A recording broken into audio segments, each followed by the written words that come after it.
Parang biloy sa ilog ang puso ko. Palutang-lutang sa gitna ng alon. Walang direksyon. Hanggang sa may humawak sa akin at itinuro ang daan.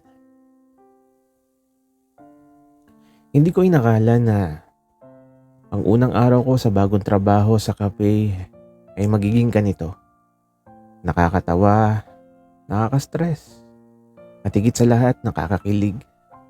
Ako si Kevin, isang coffee barista na may simpleng pangarap.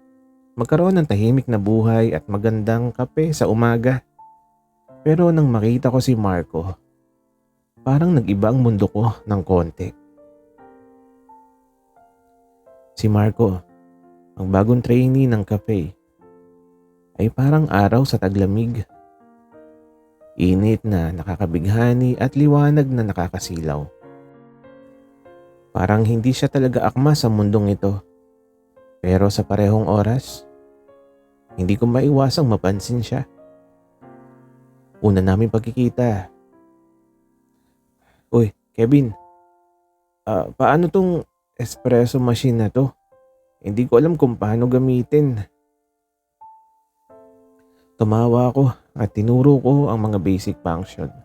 Pero sa bawat salitang lumalabas sa bibig niya, para bang may musika na pumupuno sa paligid. Hindi ko alam kung bakit pero may kakaibang kilig na naramdaman ako sa tuwing tinitingnan ko siya. At iyon ang simula ng isang serye ng mga hindi inaasahang pangyayari. Habang nagtatapos ang shift namin, nagkatingin kami sa tabi ng counter. Isang ngiti lang pero para sa akin, napakahaba ng ngiting yun. Parang biloy sa ilog, patuloy na lulutang ngunit ngayon may kasama na akong damhin ang agos. Hindi ko alam kung sinasadya o sadyang nakakatawa pero tila ba may magnet si Marco na palaging nakakaakit ng problema. O di kaya palaging nakakaakit ng atensyon ko. Pagkatapos ng unang araw namin sa cafe, nagulat ako nang makita ko siyang nagtatangkang dalahin ang isang tray ng cups. Sabay sabing, Kevin, tulungan mo naman, parang napakabigat nito. Sumulpat ang kilig ko na parang kuryente sa bawat hawak namin sa tray. Parang simpleng bagay lang. Nagkatulungan sa pagdadala ng kape pero sa akin, ito ay parang isang maliit na eksena sa pelikula. Habang nagkakape kami sa break, napansin kong tahimik siya. At ang bulong niya, Kevin, salamat Nakakatawa kasi parang hindi ko alam kung paano ko kakayanin tong bagong trabaho ko. Ngumiti ako at kahit alam kong normal lang yun, may init sa dibdib ko na hindi ko kayang itago. Walang anuman, Marco. Lahat tayo nagsisimula sa simula. Wika ko. Hindi ko maiwasang mapansin ang maliliit na detalye sa kanya. Ang paraan ng pag-ayos niya sa buhok, ang ngiting hindi niya pinapansin, at yung mga mata niya na parang may kwento sa bawat tingin. Pero syempre, hindi pwedeng puro kilig lang, may konting kaguluhan din. Kevin, hurry up! May walk-in customer na. Wika ng manager namin. Tila ba instant ang energy na dumagsa sa aming paligid. Napabili sa mga kilos namin. Nagkagulo sa counter, may mga tapo na maliit na crumbs ng pastry. At sa gitna ng lahat ng yon, natutunan naming magtulungan ng hindi sinasadya. Pagkatapos ng shift, naglakad kami palabas ng cafe. Dala ang mga trays at kalat ng tawa. Salamat sa tulong mo today, Marco. Sabi ko na medyo nahihiya. At itong ngumiti siya at tumingin ng diretso sa akin. Kevin, okay lang yun basta nandiyan ka. Hindi masyadong nakakalito. At sa simpleng pangungusap na yon na pagtanto ko, may simula na ng espesyal na bagay sa pagitan namin. Parang kape sa umaga. Minsan matamis, minsan mapait pero laging kailangan.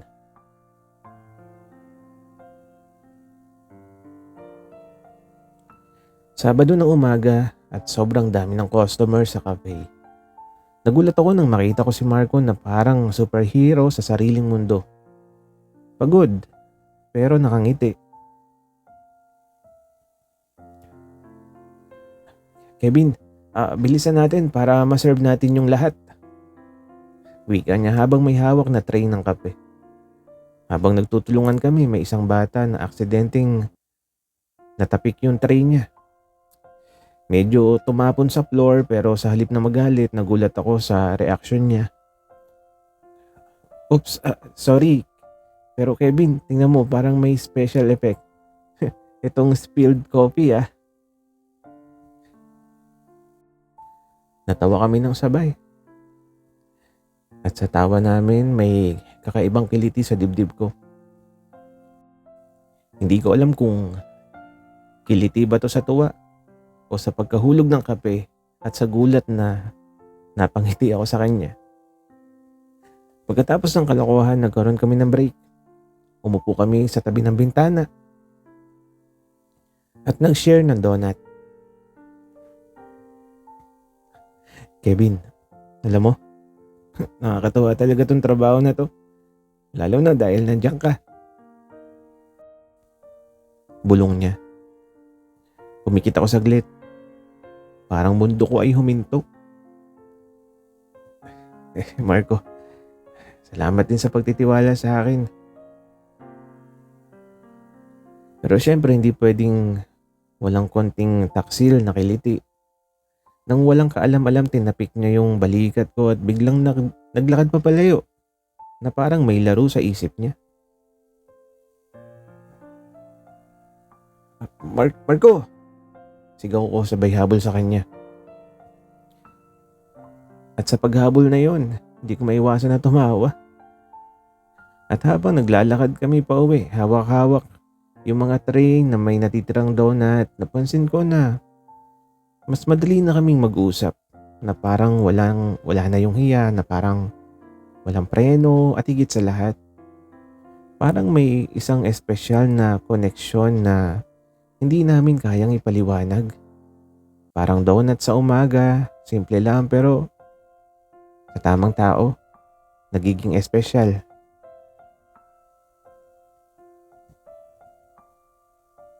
Sabado ng hapon, biglang bumuhos ang ulan. Nagulat kami sa labas ng cafe. Walang payong, walang handa. Kevin, tulong. Kape na naman ako. Sigaw ni Marco sabay takbo papalayo sa labas. Hindi ko iniwan habang hinahabol ko siya. Ang ulan ay parang musika, sa bawat patak sumasabay sa tibok ng puso ko. Nahulog siya sa gilid, bagya akong hinawakan yung braso niya. At sa sandaling yun, nagkatinginan kami sa isa't isa. Basang-basa pero walang hiya sa pagkakatitig.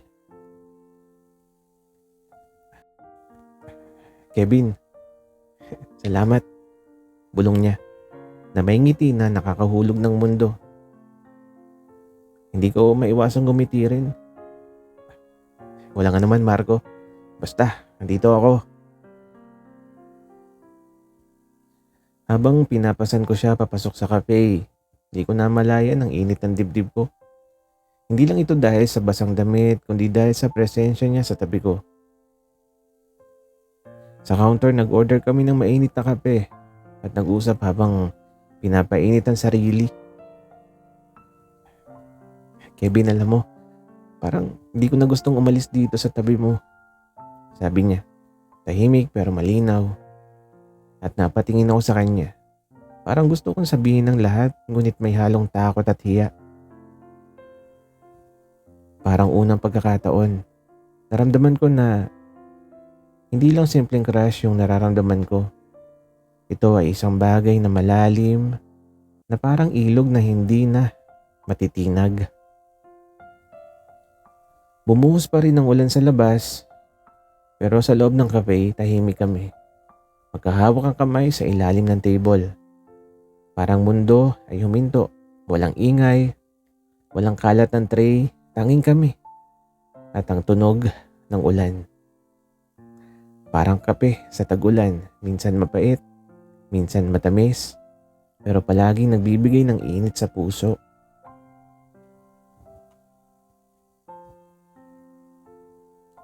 Linggo ng umaga at busy ang kape, pero sa gitna ng ingay at amoy ng kape, may kakaibang enerhiya si Marco. Parang alam niyang may sorpresa siya. At Kevin, subukan mo to.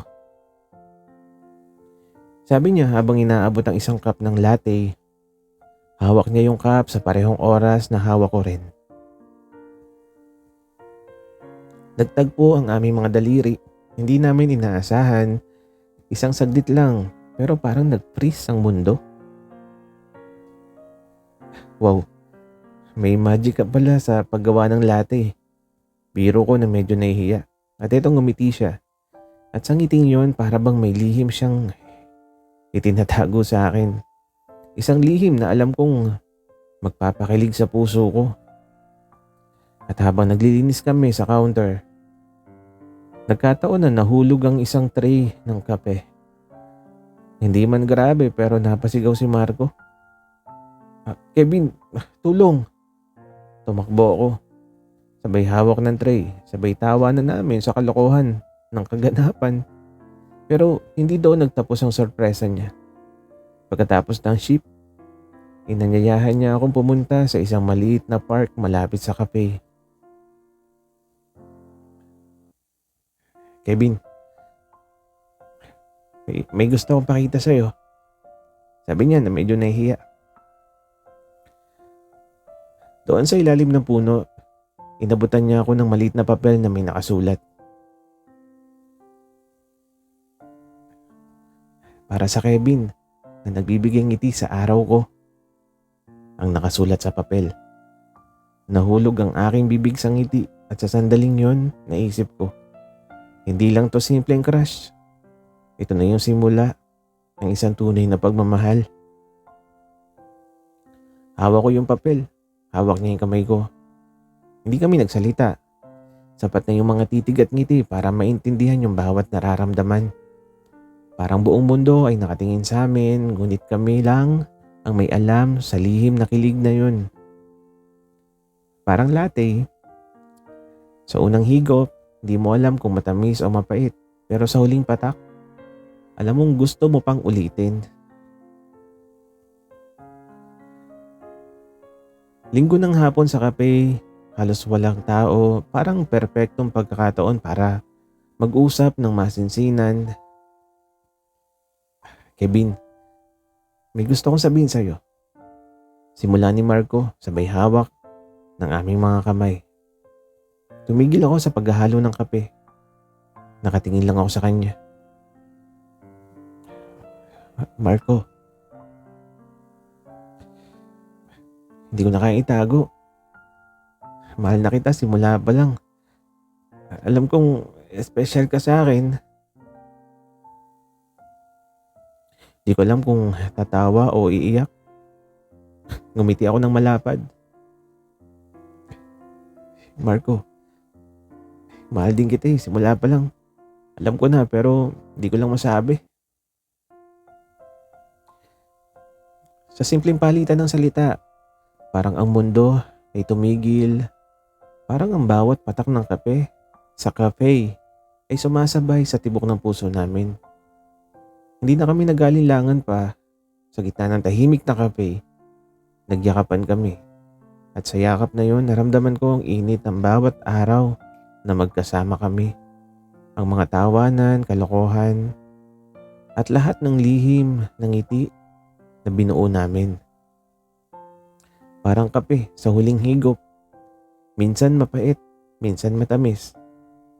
Pero laging may lasa ng alaala at sa bawat patak, dala ang init ng tunay na pagmamahal.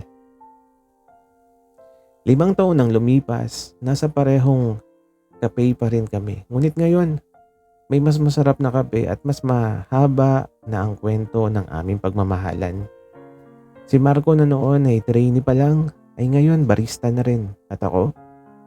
Well, ako rin ay mas marami nang natutunang magic sa paggawa ng kape. At sa paggawa ng puso niyang maging masaya. Isang linggo ng umaga habang nag-aayos kami ng counter, tinapik niya yung balikat ko at ngumiti. Kevin, remember our first spilled coffee? At ito ngumiti rin ako. How could I forget? At sa bawat tawa, sa bawat titig, sa bawat maliit na higop ng kape, ramdam namin. Parang kahapon lang nagsimula ang lahat. At parang bukas ay patuloy pa rin ang aming kwento. Parang biloy sa ilog na laging lumulutang, minsan paikot-ikot, minsan diretso, pero laging may kasama sa paglalakbay. Sana'y nagustuhan niyo ang aming kwento. Maraming salamat sa inyong pakikinig.